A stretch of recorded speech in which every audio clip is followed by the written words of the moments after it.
Hi, I'm Taylor Bunn. I'm here in Grand Prairie at the Nicklas Foundation. Welcome to today's Awareness Wednesday in honor of Organ Donor Awareness Month. It is a pleasure to be here with Rodney, who is the founder of the David Nicklas Organ Donor Foundation, and you had an anniversary in October. New one, 28 years. 28 years, and it was a heart transplant. Heart transplant. Mm-hmm. Well, we're glad you're here, and this organization is wonderful. So thank you for letting us be here and spread the message a little bit for Organ Donor Awareness Month. The Nicklas Foundation was actually founded by Rodney and Isabel DeBon after he received his heart transplant in October of 1993. He had an opportunity to meet his donor's family, and the gentleman whose heart he received was a second lieutenant in the U.S. Air Force.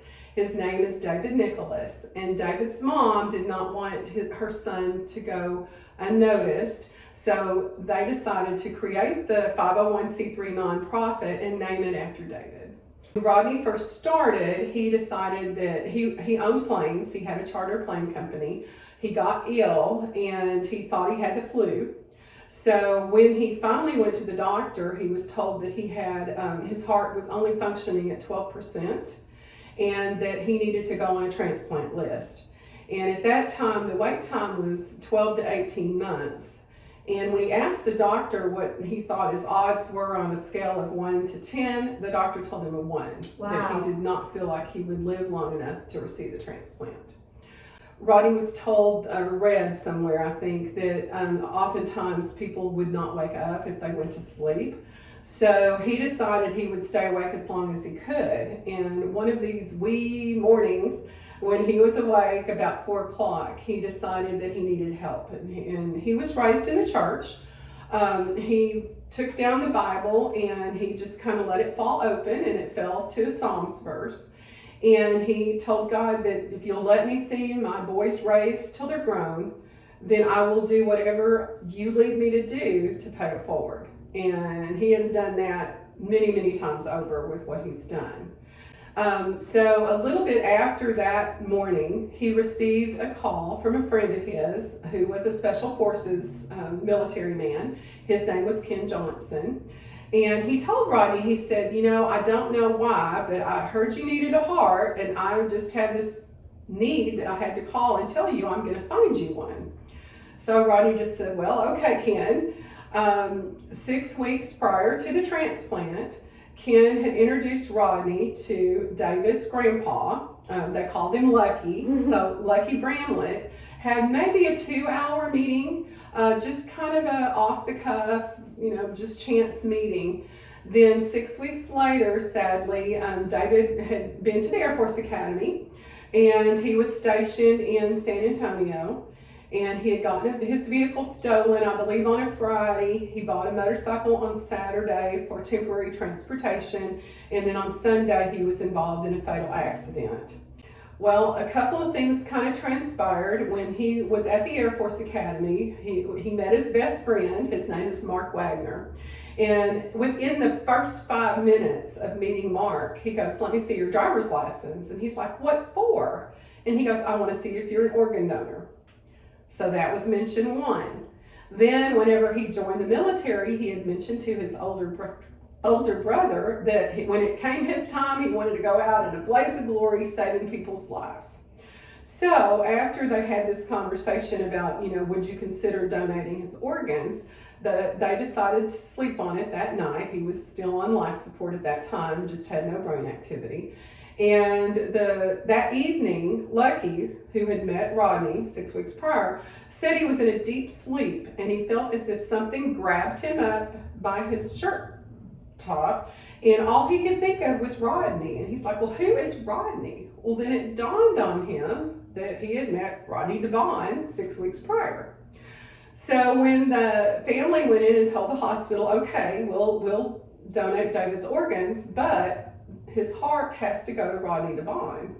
When his doctor found out that the family was making the donation, he said, well, that's wonderful, just don't get very excited because chances are it's not going to be a good match. Because they had obviously done no testing. Mm-hmm. It was 100% match. And they actually wound up donating, I believe it was his liver and his kidneys, to other recipients. So he has a part in several people's lives that he gave the gift of life and saved. Rodney had, after his transplant, his recovery time was like 9 days. And 4 months after he was released from the hospital, the man ran the Fort Worth's Cowtown Marathon. Wow. So he was in great shape. Story. I'm telling you. And so now Rodney's paying it forward. He is. How it kind of works, the transplant recipient and the donor's families can write the other person a letter, and the transplant center holds them for a year because it's still very fresh and very new, and some people are too emotional to receive it much earlier. So Rodney had written a letter, and then David's mom, they call her Dink, had written him back, and I have a copy of it here in our archives, and it was a very, very sweet letter, 2-page letter. And so they decided to meet, and it was Thanksgiving of 1994, and so the two families just kind of melded. And a couple of years after that, then David's sister, Rebecca Nicholas Kelly, came to work for the foundation. So at first, because Rodney was a pilot and owned a chartered plane company before all this happened, he would air transport people, not organs, but people who lived too far from a transplant center. And after several years, though, he became very, very close to some of the people, and sadly, some of them passed away. And it was very, very hard on him emotionally because he'd gotten close to some of these people. So again, he had another little talk with God and said, please, find me something else, lead me in another direction.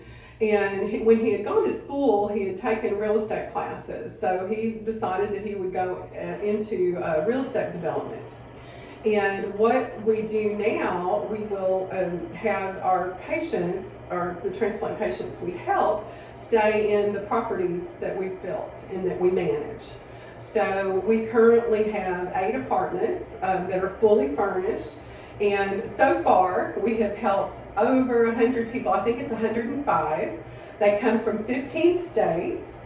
Our youngest has been 3 months, and our oldest 72 years. And they can stay with us. Our guidelines say 3 years because normally it may take a little while for them to get the right organ because of whatever blood type or whatever. But we say 3 years. However, if there's an underlying medical condition, then obviously we take it case by case.